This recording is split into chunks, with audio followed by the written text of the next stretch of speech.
Hello, everyone. Welcome to Motors Martinis. I'm Cary. And I'm Bryan.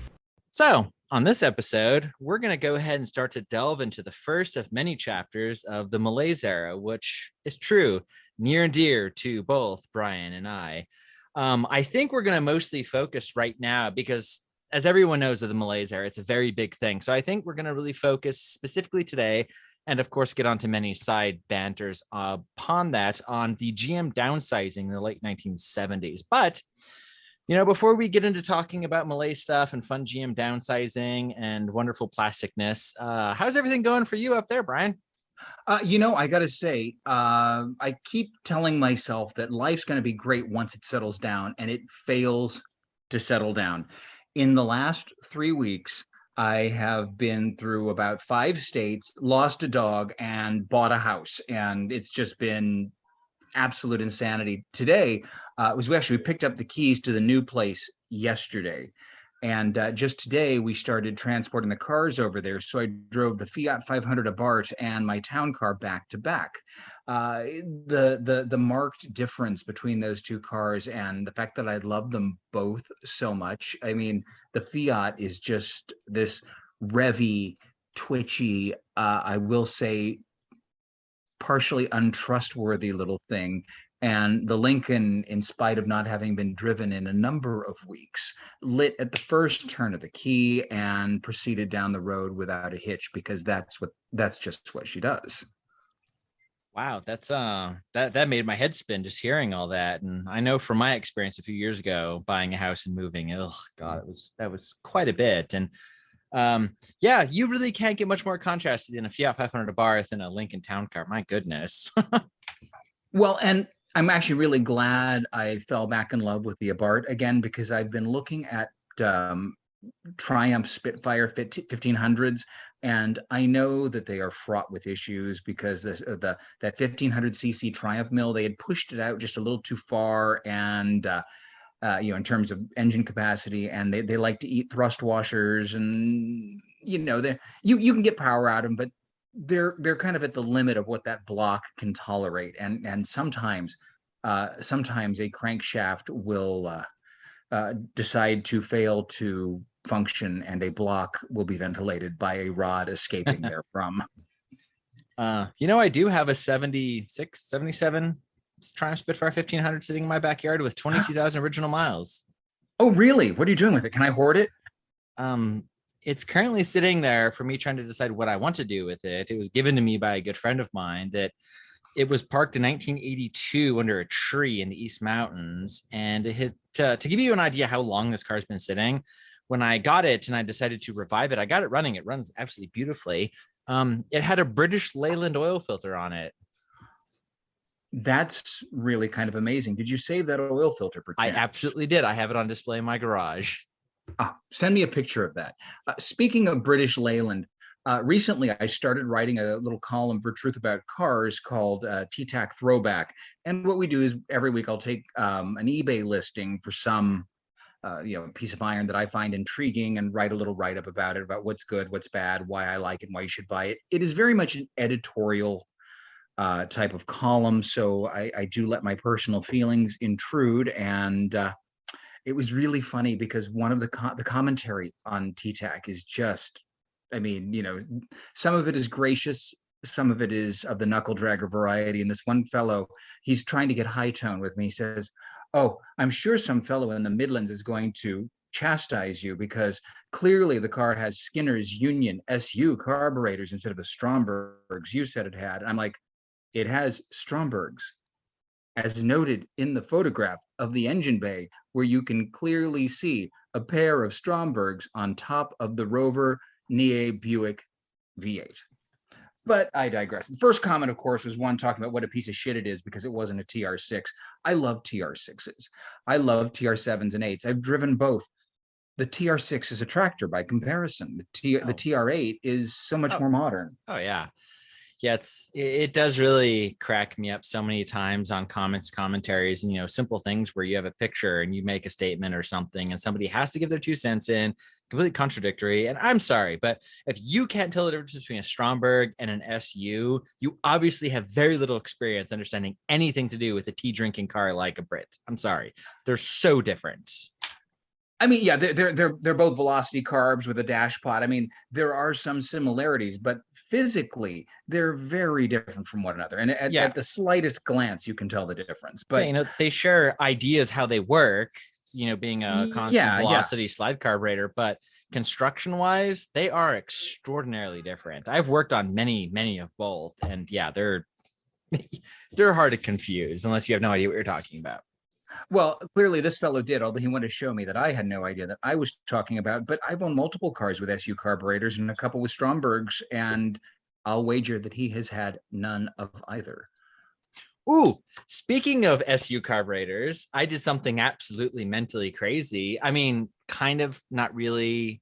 I didn't really follow through with the craziness of it, but I went to go look at a V12 Jaguar XJ12L last week. Oh, that's right. You sent me the listing for that. I meant to chat about that. How did. did that monster go? So it it was a very interesting car. First, when she told me the year of it, and the lady who owns it and had the ad for it on Facebook Marketplace had absolutely no right whatsoever to own such a vehicle. She had no idea about it. I asked her some questions, no clue. And I wasn't quite sure because I know that was right in the kind of intermediary transitionary year with fuel injection on the V12s compared to the 4 carbs. And I wasn't quite sure. And she had no idea. So I went to go look at it, and it was a rather lovely car, white on black leather. It did have 4 SU side drafts on it. And it was funny. It hadn't run in quite a while. And she was like, I can't find. No, this one actually had SUs. On a V12 Jag? It had actual SUs on it. They were SU 365s. Wow, because those are supposed to have Strombergs only. I've seen mostly of them with Strombergs, but this one very specifically had SUs. And when I opened the hood, and I was just like, wait, what? That is different. And but to give you an idea of this lady's inability to understand the car, because on the very left side of the dash, there's a very lovely, delicate handle that says choke on it, which you pull, which, as we all know, with CB carburetors is really just an enrichment circuit. It just drops the jet down, so it kind of floods the carburetor a little bit on start. And she said, I have no idea how that really works, so I've never really tried it. All I have to say is anyone who's unwilling to explore choking is truly missing out. They really are, because it is rather entertaining. But I do digress on such a very off topic. The car in general was fairly nice. It was missing hubcaps. It had a very, very little amount of rust in the rear rockers. The offside rear, sorry, went too British there. The passenger rear quarter, it had been kind of tapped a little bit, so it had a slight bent bit of metal. Overall, and the best of it was she had brought it to quote unquote mechanics, as I will say very loosely, since I have run into far too many people who call themselves mechanics out here that are really just Frankenstein butchers. And she wanted to get the air conditioning working and brought it to a quote unquote mechanic who ran a couple of wires and put a toggle switch in place of the factory rheostatic switch for the fan to turn it on or off, which then engaged the AC compressor. And there were certain little aspects that I kept discovering that had been very jerry-rigged past what really should be on this car. And I offered her a bit less than she wanted for it, because it was not worth what she was asking at all. And it's kind of the best way I could put this car is it's at the right level for me for the right price, because I'm not particularly aesthetically like, oh my God, it has to be perfect. I'll drive a car with dings, dents, rust, scratches. I enjoy beater cars. It's fine with me. And it would take too much for most British car collectors to want to fix it to the point that it would be a Concours car, which most people who want an XJ12L would want a car that would be very on the level of Concours kind of a setup. And it would take too much. And most people would be scared of it from that. But she didn't want quite what I was offering her. So I don't own a V12 Jag, which is probably for the best. I'm waiting for the next person to come look at the car to complain about the Lucas electric problems, because the quote unquote mechanic decided to splice in a goddamn toggle switch rather than fixing it correctly. Exactly. And for a fact, somebody's going to make some smart comment about that. And yeah, was funny. I opened up the bonnets where the spare tire should be, which is where the twin SU electric fuel pumps sit, because it is a XJ with twin fuel tanks and twin fuel pumps and all that goodies. She had no idea they were there, and I was pointing out a bunch of stuff, and she's like, "Oh, I don't know. I don't know much about this." And I was, "Oh my god." I would adore to have the car, because it is. I've never owned a Jag, and Jag V12s, they don't scare me. I don't mind working on stuff like that, and they're very lovely. But it's price wise, it really wasn't where it would be for a comical factor for me to own it. But who knows? She still has it. She might just call me and say, "Bryan, I'll take it for that price." Oh yeah, the desperation can sink in. I've got, actually, it's funny, a friend of mine out west who is also a Jag fancier was looking at, it was like a 94 or 95 XJS with the AJ inline 6, good motor. Which, good motor. If this car was a 6, I would have bought it on the spot, because the dual cam inline 6 Jag engines are just magnificent. Yeah. Well, anyway, this Jag, it was, it's a 10-footer. It's got some issues. Interior needed some help as well. And here's how it worked out. Seller was originally asking quite a high price, yet he couldn't get it through California emissions. Drops the price by 60%. And then my friend shows up and, again, it won't get through smog, and offers him 3 bills on it and gets the car, because the fellow had been trying to sell it. And eventually he realized he couldn't, except to someone who knew what they were doing. And you are the person with this XJ12 who knows what they are doing. So there's every possibility that your phone's going to ring, because everyone's going to go look at that car and they're going to run screaming because they don't understand what it is. Either that, or going to want to put an LS motor in it. And for God's sakes, to those of you listening, there is no need to LS all the things. No disrespect to the motor, because it's brilliant. It's, it'll power your truck, it'll power your Corvette, it'll do whatever you want. There's nothing wrong with it, but its very ubiquity makes it uninteresting.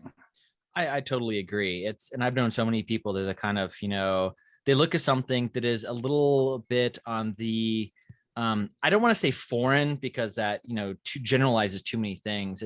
It's out of their realm of comfort and understanding. And they're like, "Oh, let's swap it." It's like, well, that kind of, I own a lot of my cars because of their unique and interesting engineering factors, and that's why I enjoy them. Precisely. I mean, it's the same with my little Abarth. It's a baby Ferrari, and I know some people are probably chuckling, but no, you have to treat it as a small exotic. It's not a souped-up commuter car. It is a small exotic, and you must treat it as such. Same with your XJ12. It's an exotic. It's a Ferrari with 4 doors. It's not a sedan. It's not a Caprice. Exactly. But since this episode isn't about British cars and exotics and big V12s, which is kind of what it's turning into. Anyways, let's get on to talking about downsized General Motors and the wonderful Malaise era. Damn you for distracting me from my attention deficit disorder tangent. That's what we should have just called this channel ADD podcast, ADD Motors or something. I don't know. Because we're both just like squirrel, car, V12, Jaguar, Bentley. Oh my God, Chevy. ADD Motors might actually be a better name than Motors and Martinis, but we can run that by the listeners. So the Malaise era, there's so much conjecture about this, and there's also a lot of controversy. Some of you might know me from the Malaise Motors Facebook group, which I started one day because I was bored out of my skull. Actually, largely as a sort of admin tool, we set the borders of the Malaise era as 72, which was when the Clean Air Act started to kind of affect the design of cars with the reduced compression and so on and so forth, up to 1995, when OBD2 began to be standard amongst just about every vehicle out there, and sort of ushered in the modern era of engine diagnostics. And now, my goodness, we're in the, even though the ICE engine is sunsetting, we are in a golden era of high specific output and amazing tractability with engines. But anyway, that space of time between, oh dear, we have to make these things not pollute, and now is quite interesting. I have myself gone off on a tangent. There's the reason we chose those two bookends is because in moderating a social media group, if you don't have a clearly defined, I'm blanking on the word, but if you don't have a clear definition of the group's focus, people will run roughshod over it.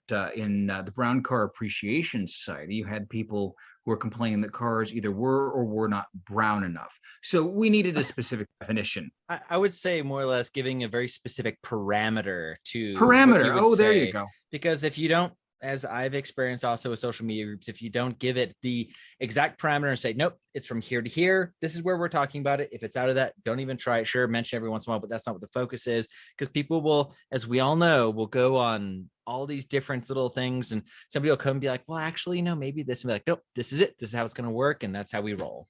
Exactly. And tangents are fun, as we've explored on this show, but it becomes a problem when a tangent degenerates into an argument, and that's what you have to avoid on social media.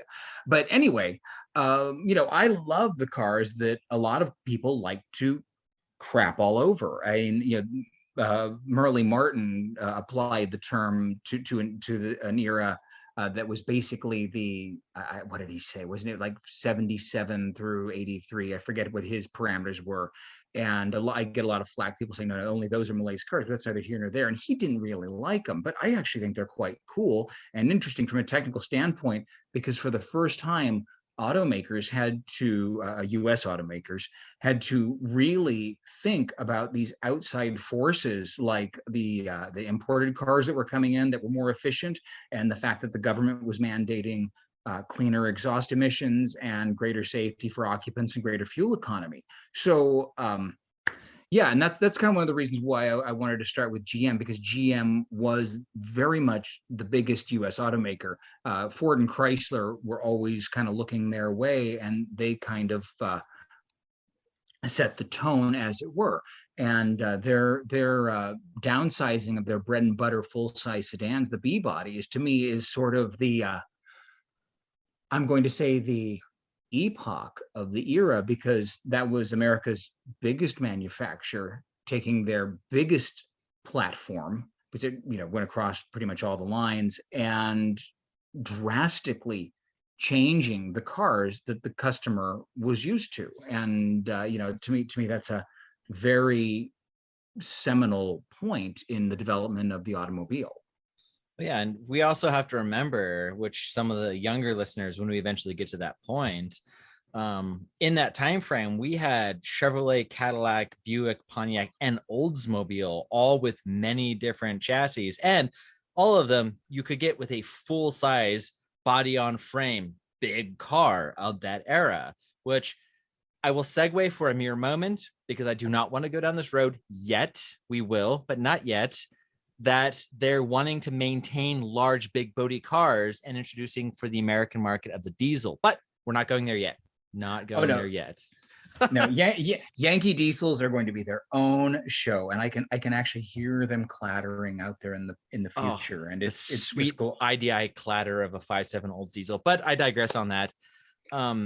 But that will play in a little bit, because those Olds 5.7s got dropped into the downsized B bodies amongst other cars. They did. Well, I mean, you could get, like I said, I didn't want to talk about it too huge amount, but any platform General Motors car, between full-size Cadillacs to small front-wheel drive, which they didn't come out with the front-wheel drive diesels until I think 83, 84 with the 4.3s, but every single line of car you could get with Buick, Oldsmobile, Pontiac, Cadillac, everything, they had an option for the diesel, and they would praise. And I know people with them that like, hey, full size, big, Regency 98 that gets 32 miles to the gallon. Granted, they were incredibly slow, but it really did kind of skew that terrible gas guzzling, image of a big body car. No, absolutely. And what's more, people were starting to pay attention to Mercedes, and the Mercedes diesels were quite popular. And that I think they were very much a counterblast to that.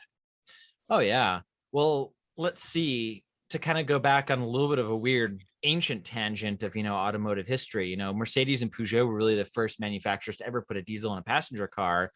And Mercedes and then Volkswagen were really, well, Peugeot also, with the 504 and 505 were so incredibly successful with their beautifully fuel efficient little diesels. And, the 4-cylinder diesel you can get the Mercedes, and in the 116 chassis when they came out with the 300 non-turbo 5-cylinder, the OM 617, I believe, which was such a goofy engine of it in itself. But the fact that you could have an oil burner that here everyone thought diesels, were for truckers. Why would you want that? You get, 455 Oldsmobile that gets, what, 8-9 miles to the gallon. And then, these people running around their diesels getting 30 miles to the gallon. I mean, that was almost like people really could not comprehend that idea in this country at the time. Well, and I do think there was a little bit of an undercurrent of fuel economies for communists. I can put dyno juice in my 454 and it's fine. Of course, in 1973, there was a little bit of a problem with some OPEC folks, and embargo became a very talked about word. And suddenly, there wasn't a limitless fountain of gasoline to be had, and that was a problem. Yep, the quote unquote petroleum titty at 20 cents a gallon for your 5 mile per gallon overly chromed ginormous house on wheels suddenly became a terrifying thought that it was restricted and you wouldn't be able to do what you did for such a long time prior. Now it's interesting too, because like in the early 70s, we're going to go back to GM here. They sort of, before the B bodies came out, the downsized B bodies, which came out in late 1976 as a 1977 year model. They had the Chevette at the low end of the market, which was an Opel. What did Opel call it? They also called the Chevette. I know it was a Vauxhall Chevette, but they had that, which was a world car everywhere but here, and they brought that here to sort of bolster the low end of the market, even below the what was that bloody Chevy with the aluminum engine? The Vega.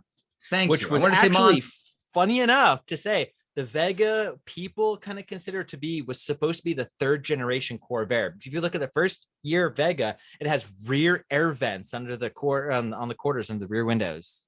It absolutely does. And if memory serves, those were functional air extractors. They weren't mere styling fripperies.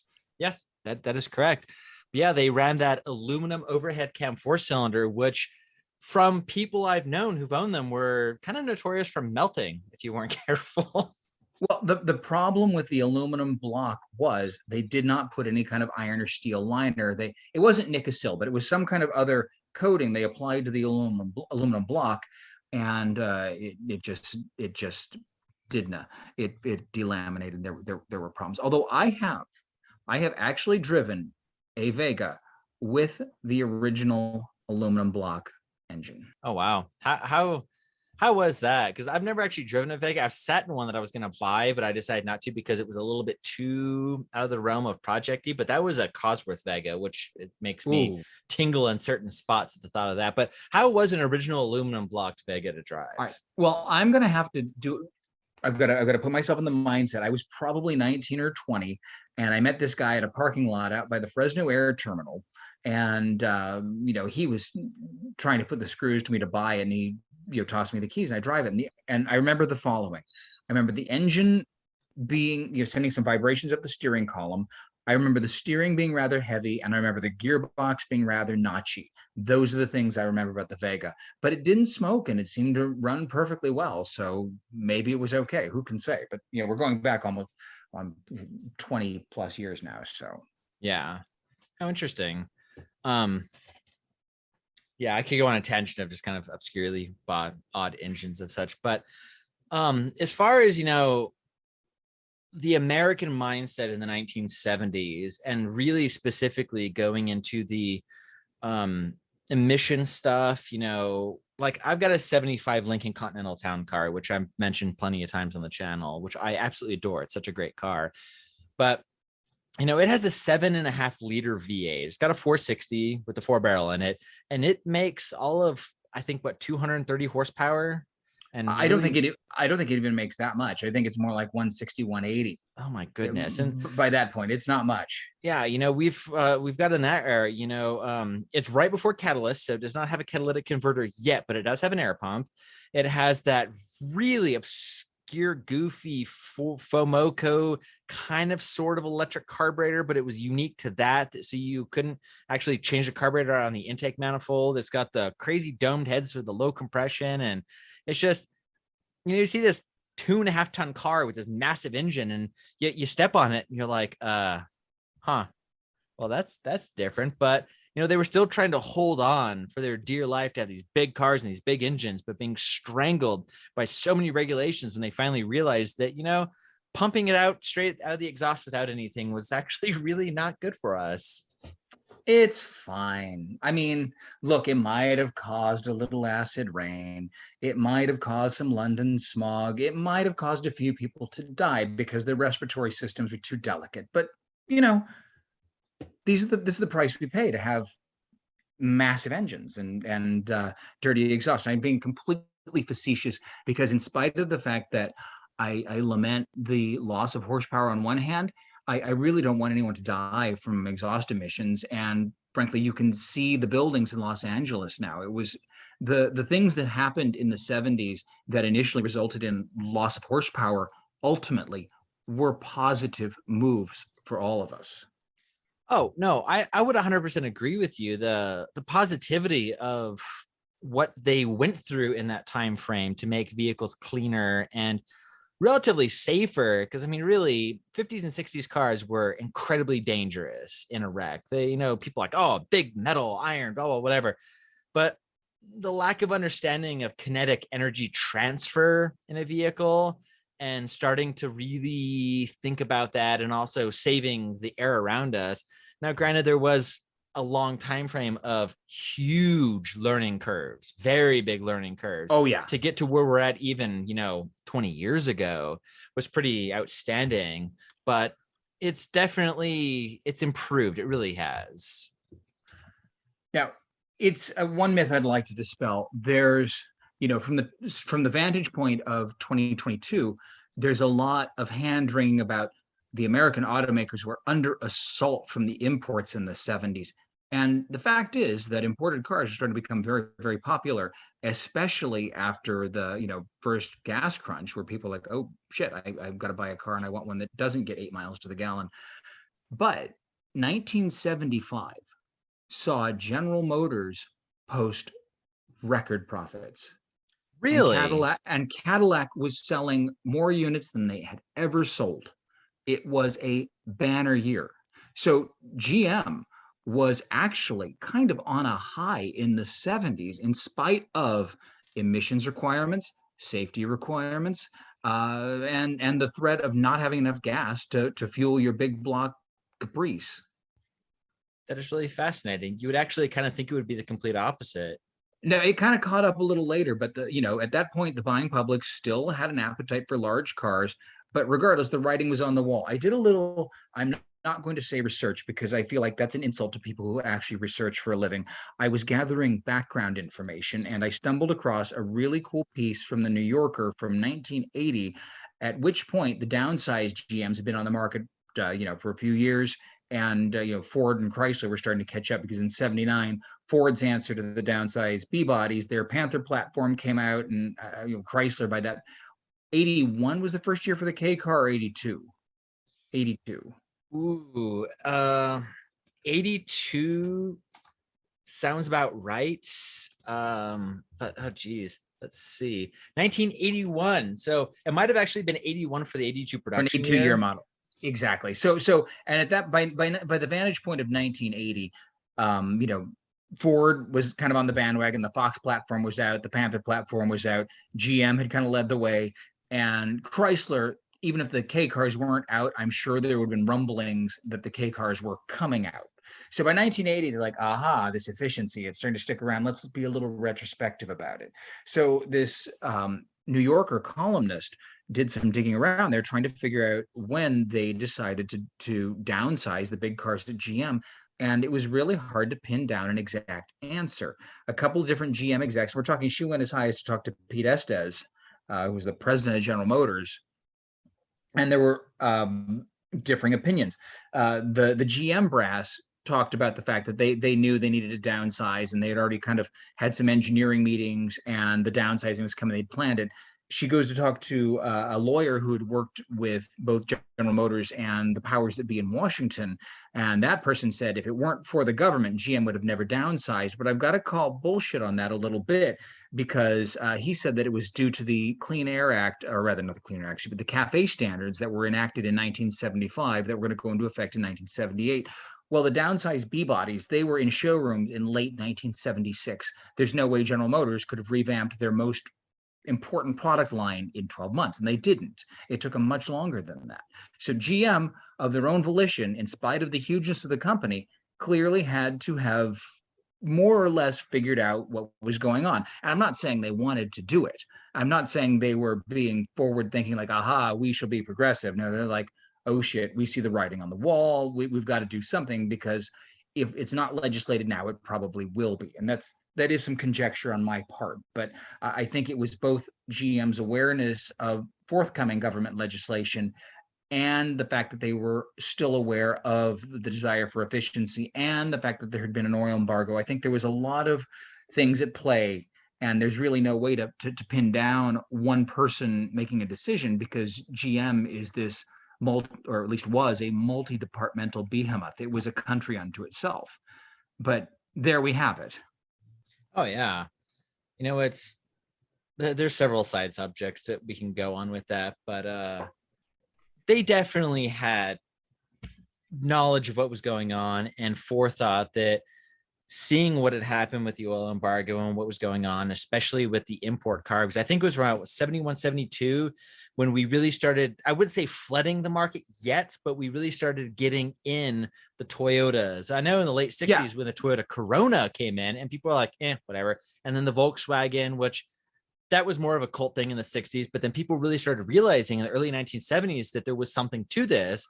And I definitely would say that the American automotive manufacturers at the time started realizing that there's something to these little cars that get fairly good fuel mileage, and we should probably do something about that so we don't get screwed down the road. Well, I'll tell you that it was even earlier than that, because the Pinto, or the car that would become the Pinto, they started developing that in 1967. Really? Really, that's when development started. Now, there's a 2+ year development cycle to build and remember, that was a completely new car, more or less, compared to the rest of the Ford range. I mean, it had rack and pinion steering. Everything else was steering box in Ford in those days. So, I mean, there was a lot that was different from what they were doing. It had an overhead cam engine, although you could also get the Kent, which was a pushrod engine. But long story short, 1967 is when the ball started rolling to bring the Pinto to fruition.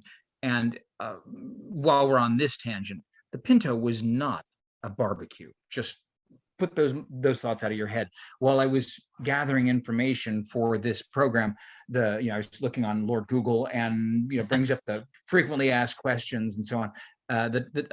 3 of the top 5 pertained to the explosivity of Pintos, and none of it's true. It's been debunked that the Pinto was drastically more explosive or dangerous than other cars of its day of the same size. But nevertheless, the myth persists. Well, it's, to go on with that exact same mind thought of myth stuff, it's like, I want to say for just a second, which I would like to bring up on another episode because it's a whole different thing, the Corvair, which is a car that's very near and dear to me, and the unsafe at any speed. And it's been proven. I've got documents to show it that the test that showed how unsafe a Corvair was done outside of its operating parameters, which any vehicle, any piece of machinery that if you put it outside of its operating parameters and how it should be used, is something's going to fail or it's going to become dangerous. That's what's going to happen. So, such as with the Pinto. And yes, I know there were very early examples that some of them did catch on fire. I know it happened, blah, blah, blah, whatever. Sure. But, and Ford was not beyond reproach here. I'm not saying Ford did everything right. I'm just saying that myths are blown out of proportion. Yeah, but everyone that said, "Oh my God, Pinto, it's a barbecue, you're going to blow up if you drive one," not quite as much so. But I would say that funny enough as it is, and as I kind of thought it would happen with Malaise cars, because there's so many aspects, so many things to go in about it, that this was going to be a first of many, many episodes. And I think we're coming about up on the time where we should probably wind down a little bit and kind of talk about what abouts we're going to chat about next time. And I think part 2 eventually, not next episode, because I think we should cover some fun European stuff next time, but part 2 of the Malaise saga actually is what I think I'm going to call it for our podcast. We should get into maybe the X car saga and some of the front wheel drive stuff. Oh, I think that's an excellent idea, because I am chomping at the bit to dispel the phrase or rather to disperse the phrase wrong wheel drive from the vernacular. But before we close, back to the B bodies, we have to touch on that a little bit. Oh, absolutely. So as I mentioned, 75, GM was actually doing rather well. So for 77, when they introduced the rather different and thoroughly modern downsized B bodies, their full-size line, the Caprice and the Impala, they sold 660,000 units. It became the best-selling passenger car in the USA. So again, quaking in their boots, not so much. They were feeling really confident in those days, in spite of the fact they knew that their stranglehold on the US market was perhaps not as strong as they had realized. Wow. And correct me if I'm wrong, but wasn't 76 the first year of the first generation Seville, which was considered the first small chassis Cadillac? It was, and the Seville was the opposite side of that pincers move. They had the Chevette at the lower end of the market, and they had the Seville at the top end of the market. So they were covering their bases by going all the way to the bottom and then all the way to their highest end brand. And the Seville in particular was well received, and the Chevette sold well throughout its entire production run, in spite of the fact that it was perhaps a little more prosaic than most people would like. And so like, aha, these are successful cars. So let's go ahead with the bread and butter sedans. Let's make it more efficient. Well, and on that note, and kind of slight side topic on that, because I know that they kind of, I wouldn't say intentionally forced upon, but started to push upon their buyers, because I mean, of that era, Cadillac people just wanted to get the biggest thing they could get. Because in general, the price of the cars, you could afford to pay for the gas. You really didn't care what it cost to fill for it Cadillac. Up. So if I remember right, reading on some stuff years ago, because I love Sevilles mostly because the bustle butts with the diesel, but that's a different story. That they made that car to kind of start introducing the Cadillac buyers to a Cadillac and comfort, but on a slightly smaller platform, and trying to, lure them in to be like, this is how it's going to slowly be introduced. All I have to say is, darling, the condo on the beach, well, that internationally sized Seville will fit a lot better than your sedan DeVille. And they're the most expensive one in the line, so we should get one so the neighbors know we can afford it. Well, having that Cadillac crest, and the wreath was such a thing. Oh my goodness. But wow.